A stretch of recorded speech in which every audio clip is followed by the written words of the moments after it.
सनत कुमार जी ने कहा कि हे नंदीश्वर, मैं आपसे ये जानना चाहूं हूं कि शिव जी के अंश से आप किस प्रकार पैदा हुए। अब आप ही बता दो कि भगवान शंकर के नजदीक तो आप ही रहे हो, हम तो इतने ज्यादा रहे ना। तो शिव तत्व का ज्ञान कैसे हुआ। नंदीश्वर भगवान कहने लगे कि हे सनत कुमार जी, एक बार की बात है कि सिलाद मुनि ने पुत्र की प्राप्ति की कामना पे एक तप किया, तपस्या की, और इंद्र उन्हें जो है वरदान देने के लिए आए हैं। अगर इंद्र उन्हें जैसे वरदान देने के लिए आए तो इंद्र ने कहा कि देखो, आप मुझसे कुछ मांग सकते हो।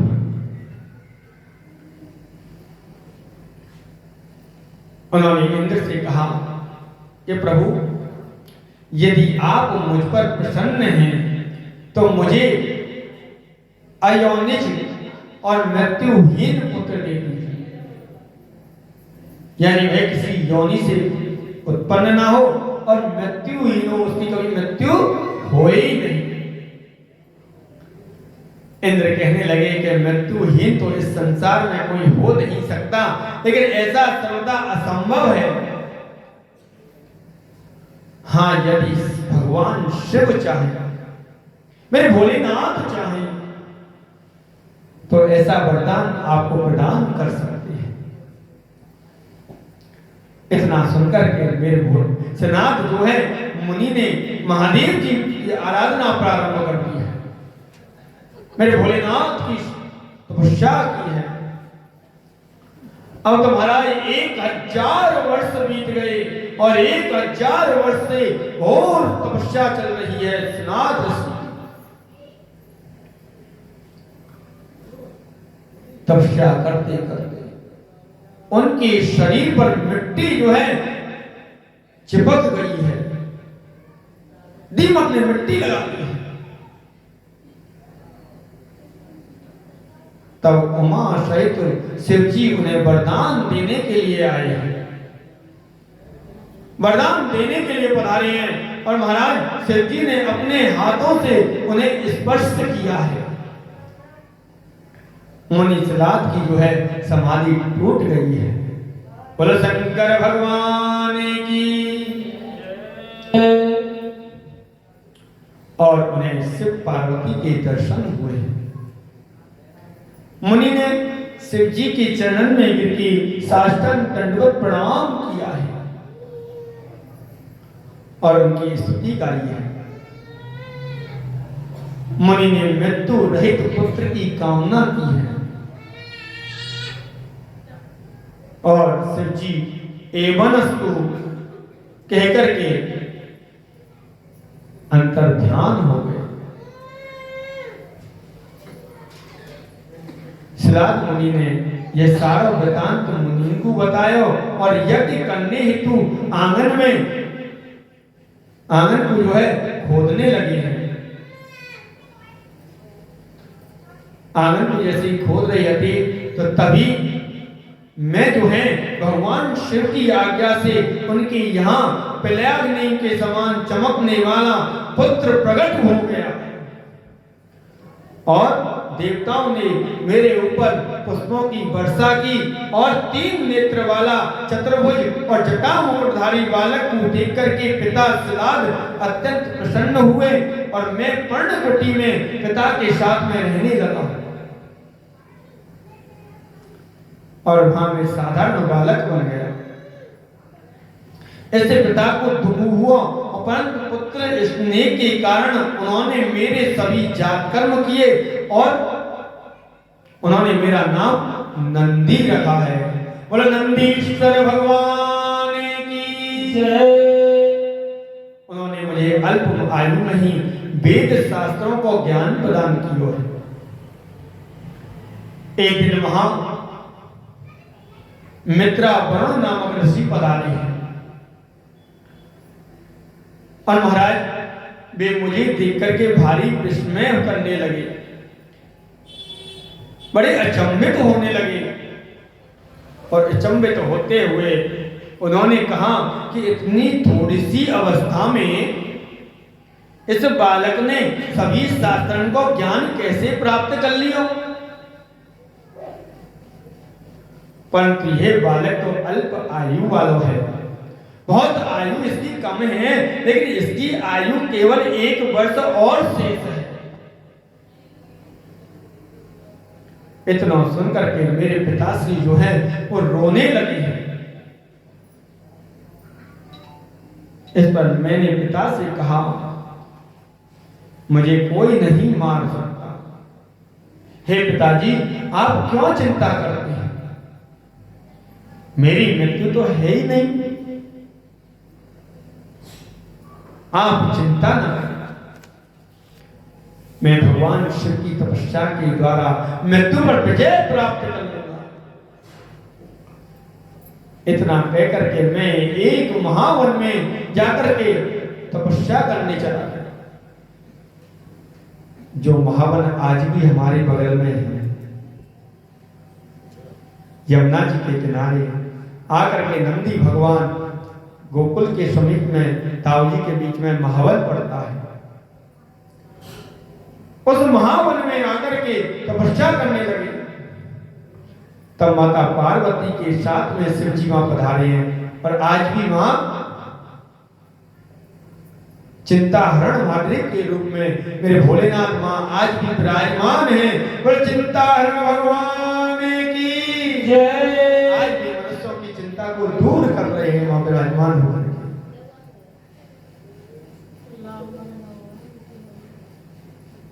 और माता पार्वती के साथ में मेरे शिव जी महाराज वहां पधारे और मुझे वरदान मांगने को कहा। तो शिव जी ने मेरा हाथ थाम करके कहा कि तुम मेरे ही अंश से प्रकट हुए हो, और तुम्हें मृत्यु का भय कैसा? तुम्हें किस बात का डर है? फिर मुझे अपने गले से उतार कर एक माला पहनाई, और उससे मैं पुनः नेत्रधारी और चतुर्भुज रूप वाला शिव रूप हो गया। और शिव जी ने अपनी जटा से में से एक जल निकाल करके छिड़का। इससे वहां पंचनाद स्थान बन गया, और वहां जातिस्तर शिव हैं तथा नदियां हैं, और वह जगह बड़ी महिमा में है। आज भी उस स्थान पर जाकर के दर्शन करो, कितना आनंद आता है, जिसे आज हम चिंताहरण के नाम से जानते हैं। शिव जी से कहकर के पार्वती जी ने मुझे अपना पुत्र बना लिया है। तब शिव जी अपने सभी गणों को बुला करके मुझे गणों का स्वामी घोषित कर दिया, और तथा मुझे लेकर के बैल पर सवार होकर के चल दिए। पर नंदीश्वर भगवान की जय। इस प्रकार मेरा अवतार हुआ है। आगे चलकर की कथा आती है भैरव अवतार की। एक बार सुमेरु पर्वत पर बैठे हुए ब्रह्मा जी से सब देवता कहने लगे कि महाराज हे देवताओं, मैं एकमात्र संसार की उत्पत्ति को कारण अविनाशी अज तथा अनादि ईश्वर है, और मुझसे परे और कोई देवता नहीं है। मेरे अलावा कोई ऐसा देवता ना है जो इस सृष्टि को रचना करता हो। इतना सुनकर के भगवान श्री हरि जो हैं उन्हें समझाते हुए कहने लगे कि तुम ये क्या कह रहे हो? हे ब्रह्मा, तुम ये सब क्या कह रहे हो? ऐसा कहना आपके लिए उचित नहीं है। तुम मेरी ही आज्ञा से सृष्टिकर्ता बनी हो। इस पर दोनों में विवाद छिड़ गया है। चारों वेदों को झगड़ा निपटाने के लिए बुलाया गया, लेकिन चारों वेद मूर्ति धारण करके वहां उपस्थित हुए।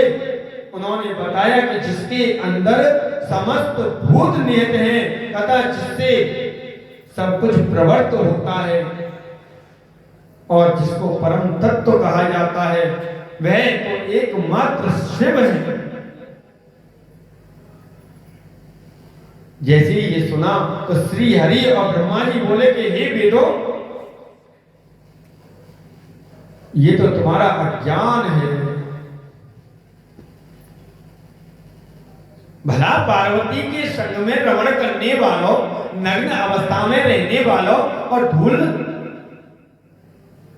धूल से शिव को परम तत्व कैसे माना जा सके?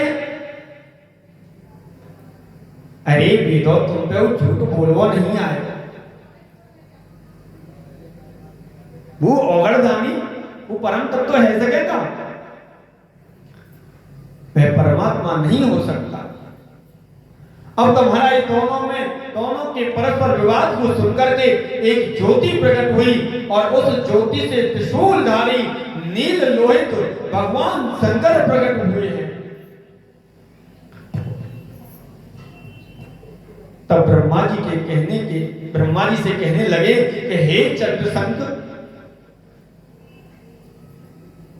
मैं तुम्हें जानता हूं, तुम तो मेरे सिर से उत्पन्न हुए हो। रुदन के कारण मैंने तुम्हारा नाम जो है रुद्र रखा है। हे पुत्र, तुम जो है मेरी शरण में आ जाओ। ब्रह्मा जी की अहंकार से भरी वाणी को सुनकर के भगवान शिव के क्रोध की सीमा नहीं रही और उसी क्षण उन्होंने अपने क्रोध से भैरव नामक एक व्यक्ति को उत्पन्न किया और उससे बोले, तुम ब्रह्मा पर जाकर के शासन करो और संसार का पालन पोषण करो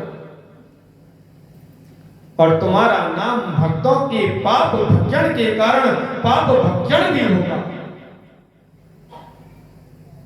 बोलो भैरवनाथ की जय, बोलो पाप भक्षण भगवान की जय। तुम मेरी काशी नगरी के आधिपति होंगे और वहां जितने भी पापी व्यक्ति वहां दर्शन करने के लिए तुम्हें आएंगे या जितने भी पापी वहां होंगे तो उनको दंड देना और उनका उद्धार करना। आज भी वहां कोतवाल बनकर के मेरे भैरवनाथ काशी नगरी में विराजमान है। पापियों को आज भी दंड देते हैं। काशी के अगर विश्वनाथ के दर्शन करने के लिए अगर जाते हो, विश्वनाथ के अगर दर्शन करने तो पहले भैरवनाथ के दर्शन करने होते हैं। यही तुम्हारा काम है। काले भैरव ने भगवान शिव की आज्ञा सुनते ही अपनी उंगली के नख से ब्रह्मा का सिर जो है नोच लिया है। इस प्रकार ब्रह्मा जी का 5वां सिर जो है वो कट गया। तब ब्रह्मा जी डर करके सप्तऋषि का पाठ करने लगे और इस प्रकार ब्रह्मा और श्री हरि को इस बात का ज्ञान हो गया कि शिव शंकर ही ब्रह्म रूप है। इस प्रकार ब्रह्मा और श्री हरि का जो है अहंकार जो है समाप्त हो गया है। भगवान शंकर ने उन्हें अभय प्रदान किया और इसके बाद में भगवान शंकर ने भैरव से कही, अब तुम ब्रह्मा के 5वें कपाल को धारण करके और इसके आश्रित होकर भिक्षावृत्ति करते हुए अपनी ब्रह्म हत्या के पाप को जो है दूर करो। आज भी भैरवनाथ एक मुंडी को हाथ में लेकर के और भिक्षावृत्ति करते हुए जगह जगह घूमते हैं और सभी भक्तों के कष्टों को दूर कर रहे हैं और सभी देवताओं ने फिर भगवान शंकर ने ब्रह्म रूपी कन्या को पैदा करके भैरवनाथ से कही कि हे काले भैरव, जब तक तुम चाहो घूमते रहो, परंतु इस कन्या के काशी पहुंचने से पहले ही भयंकर रूप धारण कर वहां पहुंच जाना और इससे कहना कि काशी को छोड़ करके वो जहां भी जाना चाहे वो चली जाए। भगवान शंकर की आज्ञा से भैरव ने कपाल की व्रत धारण किया और इसके बाद में विश्वात्मा कपाल हाथ में लिए भैरव काशी पहुंच गए और उस कन्या ने तीनों लोकों के भ्रमण में भैरव का पीछा नहीं छोड़ा है। एक बार भैरव नारायण लोक में पहुंचे तो भगवान नारायण ने उस शिव रूप को देख करके समस्त देवताओं सहित भैरव को प्रणाम किया और उनकी स्तुति की है। दिव्यराज सिद्ध्यमान पावनाति पंकजम व्यालयज्ञ सूक्त बिंदु शेखरम कृपालगम नारदादि योग वृंद वंदितम दिगंबरम काशिकापुराधिनाथ काल भैरवम भजे काशिकापुराधिनाथ काल भैरवम भजे अवंतिकापुराधिनाथ काल भैरवम भजे। भगवान ने भैरवनाथ की स्तुति की है और उन्होंने लक्ष्मी जी से भी कहा कि हे देवी, आज हम बड़े भगवान हैं कि जगतपति भगवान शिव के दर्शन हुए हैं। आज बड़े हम भगवान हैं। इनके दर्शन मात्र से मनुष्य इस संसार के आवागमन के चक्कर से छूट जाता है।